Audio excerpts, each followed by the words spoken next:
ಚಿತ್ರ ಗುರು ಮತ್ತೆ ಶಿಷ್ಯಂದಿರಗಳ ನಡುವೆ ನಡೆಯುವಂತ ಒಂದು ಅದ್ಭುತವಾದ ಚಿತ್ರ. ನಾನು ಆಕ್ಚುಲಿ ಈ ಸಿನಿಮಾ ಮುಗಿಸಿದ್ದೀನಿ.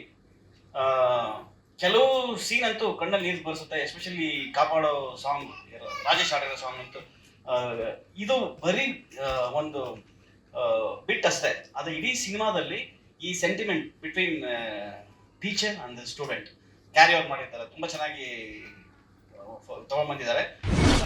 ಒಂದು ಊರಲ್ಲಿ ಒಂದು ದೊಡ್ಡ ಬೆಟ್ಟ, ಆ ಬೆಟ್ಟದಲ್ಲಿರೋ ನಲ್ಲಿಯಲ್ಲಿ ಒಂದು ಸ್ಕೂಲು ಮುಚ್ಚೋಗ್ಬಿಟ್ಟಿತ್ತು. ಈ ಸ್ಕೂಲ್ನ ನಾವು ಹುಡ್ಕೊಂಡು ಹೋದ್ವಿ, ರಿಯಲ್ ಆಗಿದೆ ಎಲ್ಲಿದೆ ಏನಿದೆ ಅಂತ ಆ ಅಡ್ರೆಸ್ ಹುಡ್ಕೊಂಡು ಹೋದಾಗ ಒಂದು ಊರಲ್ಲಿ ಒಂದು ಸ್ಕೂಲ್ ಇತ್ತು. ಅಲ್ಲಿ ಹೋದ್ರೆ ಸ್ಕೂಲಲ್ಲಿ ಯಾರೂ ಇರಲಿಲ್ಲ. ಮಕ್ಕಳು ಬಟ್ ಸ್ಕೂಲ್ ಓಪನ್ ಇದೆ, ಯಾರೂ ಇರಲಿಲ್ಲ. ಇದು ಬೇರೆ ಸ್ಕೂಲ್. ಅಲ್ಲಿ ಹೋದಾಗ ಎಲ್ಲ ಕೆರೆಯಲ್ಲಿ ಆಟ ಆಡ್ತಿದ್ರು ಟೀಚರ್ ಸಮೇತ, ಒಬ್ಬರು ಇರಲಿಲ್ಲ. ಇದೇನು ಸ್ಕೂಲ್ ಓಪನ್ ಇದೆ, ಯಾರು ಇರಲಿಲ್ಲ, ಬ್ಯಾಗ್ಲೆಲ್ಲ ಇದ್ದಾವೆ, ಯಾರು ಇರಲಿಲ್ಲ. ಸೊ ಆವಾಗ ನಾನು ನಮ್ಮ ಅಸಿಸ್ಟೆಂಟು ಶಶಿ ಬಂದಿದ್ದಾರೆ ಅನ್ಸುತ್ತೆ. ಸೊ ನಾವೆಲ್ಲ ಸೇರ್ಕೊಂಡು ಇದು ಯಾರು ಇಲ್ವಲ್ಲ ಅಂದ್ಬಿಟ್ಟು ಆಮೇಲೆ ಇದು ಊರು ಜನ ಹೇಳಿದ್ರು, ಇಲ್ಲಿ ಹೋಗಿ ನೋಡಿ ಎಲ್ಲ ಕೆರೆಯಲ್ಲಿ ಇರ್ತಾರೆ. ಕೆರೆಯಲ್ಲಿ ಹೋಗಿ ನೋಡಿದಾಗ ಅಲ್ಲಿ ಎಲ್ಲ ಆಟ ಆಡ್ತಿದ್ರು. ಸೊ ಅವರು ಟೀಚರ್ ಹತ್ರ ಮಾತಾಡಿದಾಗ ನಮಗೊಂದಷ್ಟು ನಿಜವಾದ ಘಟನೆಗಳು ಸಿಕ್ತು. ಸರಿ, ಅದನ್ನ ಇಟ್ಕೊಂಡು ಒಂದು ಸಿನಿಮಾ ಮಾಡೋಣ ಅಂತ ಶುರು ಮಾಡಿದ್ವಿ. ಆವಾಗ ಇವರಿಬ್ಬರು ಇಟ್ಕೊಂಡು ಮಾಡೋಣ ಅಂತ ಪ್ಲಾನ್ ಮಾಡಿ ಸ್ಟಾರ್ಟ್ ಮಾಡಿದ್ವಿ. ಸ್ಟಾರ್ಟ್ ಮಾಡಿದಾಗ ಇದು ಹತ್ತತ್ರ ಹೇಳ್ಬೇಕಂದ್ರೆ ಒಂದು 2.5 ವರ್ಷ ಆಗಿದೆ ಸಿನಿಮಾ ಸ್ಟಾರ್ಟ್ ಆಗಿ.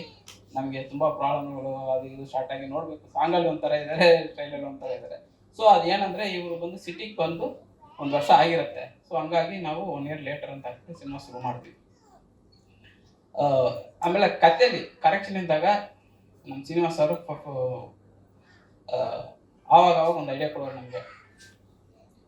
ಇದು ಹಿಂಗಿಲ್ಲ, ಇದು ಹಿಂಗೆ ಚೇಂಜ್ ಮಾಡಿ, ಇದು ಹಿಂಗಿಲ್ಲ ಹಿಂಗೆ ಚೇಂಜ್ ಮಾಡಿ. ಆವಾಗ ನಾನು ಹೇಳಿದೆ, ಇಲ್ಲ ಸರ್ ಒಂದ್ಸರಿ ಸಿನಿಮಾ ನೋಡಿ ಅಂತ ನೋಡಿದಾಗ ಎಲ್ಲನೂ ಫಸ್ಟ್ ಹಾಫಿಂದ ಸೆಕೆಂಡ್ ಹಾಫ್ವರೆಗೆ ತುಂಬ ಚೆನ್ನಾಗಿ ಬಂದಿದೆ. ಆಮೇಲೆ ಸೆಕೆಂಡ್ ಹಾಫಲ್ಲಿ ಸ್ವಲ್ಪ ಕರೆಕ್ಷನ್ ಇತ್ತು.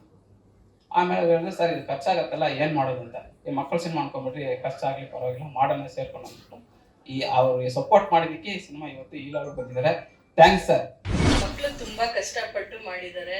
ಎಲ್ಲ ಮೂವಿ ಬಂದು ಥಿಯೇಟರ್ಸ್ ಅಲ್ಲಿ ನೋಡ್ಬೇಕು, ಮಕ್ಕಳಿಗೆ ಎನ್ಕರೇಜ್ ಮಾಡಬೇಕು ಅಂತ ಹೇಳ್ತಾರೆ.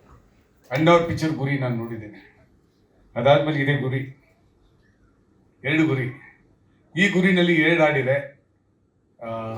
ಅಫ್ಕೋರ್ಸ್ ಸೆಲ್ವರಾಜ್ ಅವರು ಅದ್ಭುತವಾಗಿ ಫೋಟೋಗ್ರಫಿ ಮಾಡಿದ್ರು, ಸಿನಿಮಾ ಮಾಡಿದ್ದಾರೆ. ಸಾಂಗ್ಸು ವಿಜುವಲ್ ನಾನು ನೋಡಿದ್ದೀನಿ, ಭಾಳ ಚೆನ್ನಾಗಿ ಮೂಡಿ ಬಂದಿದೆ. ಭಾಳ ಪ್ರೊಫೆಷನಲ್ ಡೈರೆಕ್ಟರ್ ಅವರು. ಚೆನ್ನೈನಲ್ಲಿ ಮಣಿರತ್ನಂ ಸರ್ ಆ ಟೀಮಲ್ಲಿ ಭಾಳ ದೊಡ್ಡ ಡೈರೆಕ್ಟರ್ ಹತ್ರ ಅಸೋಸಿಯೇಟಾಗಿ ಮಾಡಿ ತುಂಬ professionally is very very sound. ಮತ್ತು ನಮ್ಮ ಪಳ್ಳಿಯವ್ರ ಬಗ್ಗೆ ಹೇಳಬೇಕಲ್ಲ. So is a wonderful music.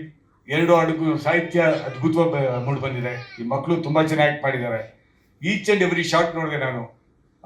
ಏನೋ ಮಕ್ಕಳ ಚಿತ್ರ ಅಂತ ಅಂದ್ಕೊಳ್ಳೋಂಗಿಲ್ಲ. ಇದು ಆ ಮಕ್ಕಳ ಚಿತ್ರಗಳು ವಿಭಿನ್ನವಾಗಿದೆ. ಪ್ರತಿಯೊಂದು ಶಾರ್ಟು, ಲೈಟಿಂಗು ಮತ್ತು ಫೋಟೋಗ್ರಫಿ ಕೂಡ ಅಷ್ಟೇ ಭಾಳ ಚಾಕುಚಕ್ಯತೆಯನ್ನು ಮಾಡಿದ್ದಾರೆ. I wish you all the best sir. ಈ ಪಿಕ್ಚರ್ ಡೆಫಿನೆಟ್ಲಿ ಹಿಟ್ ಆಗುತ್ತೆ, ಅವಾರ್ಡು ಬರುತ್ತೆ ನಿಮಗೆ. ವಿಭಿನ್ನವಾದ ಒಂದು ಪಾತ್ರ. ನಾನು ಇಷ್ಟು ವರ್ಷದಲ್ಲಿ ಇಷ್ಟು ಸಿನಿಮಾಗಳು ಮಾಡ್ಕೊಂಬಂದಿರೋದ್ರಲ್ಲಿ ಇದು ಬೇರೆಯೇ ಪಾತ್ರ. ಒಂದು ಕುಡುಕನ ಪಾತ್ರ, ಕುಡಿತಕ್ಕೋಸ್ಕರ ಒಳಗಾಗಿ ಎಷ್ಟು ಅನುಭವಿಸ್ತೀವಿ ನಮ್ಮ ಫ್ಯಾಮಿಲಿ ಅಂದರೆ. ಜಯಶ್ರೀ ಮೇಡಮ್ ಅಂದರೆ ಈ ಸಿನಿಮಾದಲ್ಲಿ ನಾವೆಲ್ಲ ಒಂದು ಫ್ಯಾಮಿಲಿ.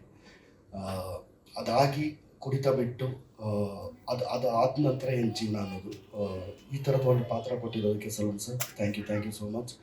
ಹಾಗೆ ಇಲ್ಲಿ ನಡೆದಿರ್ತಕ್ಕಂಥ ಮೀಡಿಯಾದವ್ರು ಎಲ್ರಿಗೂ ಬಂದಿರೋದಕ್ಕೆ ಥ್ಯಾಂಕ್ ಯು. ಹಾಗೆ ಆ ಸಾಂಗ್ಸು ನೋಡಿದೆ, ಒಂದು ಎಮೋಷ್ನಲ್ ಸಾಂಗು ಮತ್ತು ಒಂದು ಮಕ್ಕಳು ತುಂಟಾಟಿಕೆ ಸಾಂಗು. ಅವ್ನಿಗೆ ಯಾರಿಗೋ ಚಡ್ಡಿನೇ ಹಾಕ್ಸಿಲ್ಲ ಸರ್, ಅದು ನೋಡಿ ಅದು ಬಿಡ್ತಾರೋ ಇಲ್ಲೋ ಹಾಕ್ಸಿ ಚಡ್ಡಿ. ಅದೇ ಚಡ್ಡಿ ಹಾಕ್ಸಿಲ್ಲ, ಅದನ್ನೇ ಕೇಳ್ತಿದ್ರು ಇವರು. ಓಕೆ, ಬಟ್ ಚೆನ್ನಾಗಿತ್ತು. All the best. Thank you ma'am. ಈ ಥರದ ಒಂದು ಅದ್ಭುತವಾದ ಸಿನಿಮಾ ನಿರ್ಮಾಣ ಮಾಡಿರೋದಕ್ಕೆ ಥ್ಯಾಂಕ್ ಯು. ನಿಮ್ಗೆ